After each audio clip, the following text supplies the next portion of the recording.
Ngiyabingelela abazalwane, babujali, babushele, baba ukunene, angazi noma ukhona. Ngiyaqolisa abazali, ngiyaqolisa. Ngiyabingelela bonke mabaso, bafowethu, mama, basha nabantwana abancane egameni lenkosi yethu uJesu Kristu. uJesu Kristu inkosi. Bazalwane, ngisukuma nokubonga uNkulunkulu. Ngiyambonga uNkulunkulu into ayenze kimi ehlezi la. Ngifike ngiwuzwa umoya wami uthi uyesintu. Into engithanda ukumbonga ngayo uNkulunkulu. Ngibonga ama-prayer items avamise ukuba khona enkonzweni entabeni indlu kaJehova kuyabonelela. Ngizwe i-relief ngesikhathi babujali esho ukuthi sikhulekela abafike besindwa. Mina ngizwe ngireliefeka ngaleso sikhathi. uNkulunkulu anibusise bazalwane. Ngizwile ukuthi ngifike ngisindwa. Ngeze ukuthi uNkulunkulu sengifohlele. Ngizobonga lokho ke bazalwane ukuthi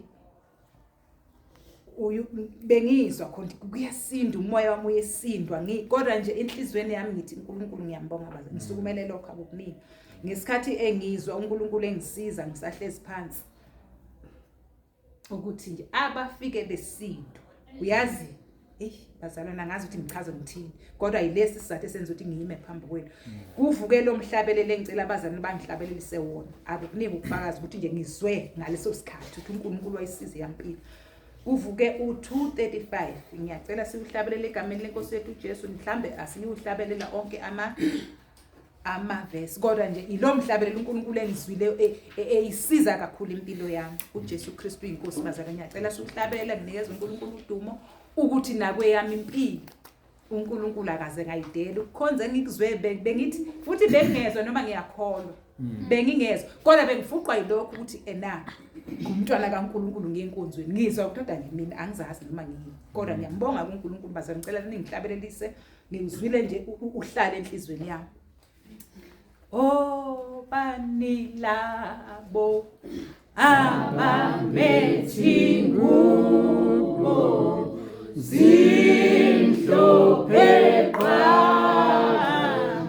bengubamahubo yebo buhle bemigubo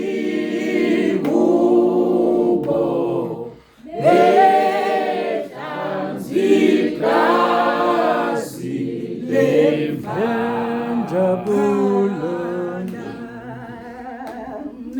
ngejabule nkulu wangena esangweni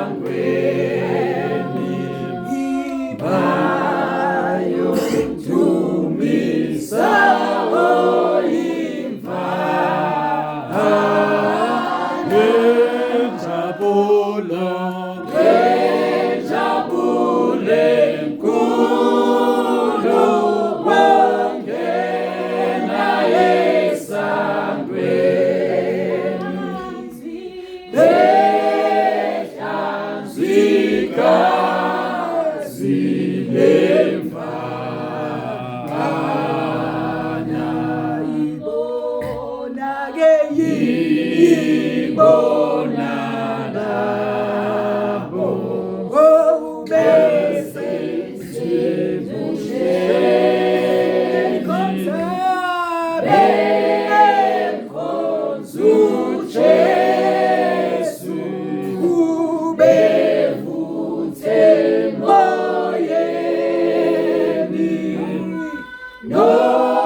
yeah.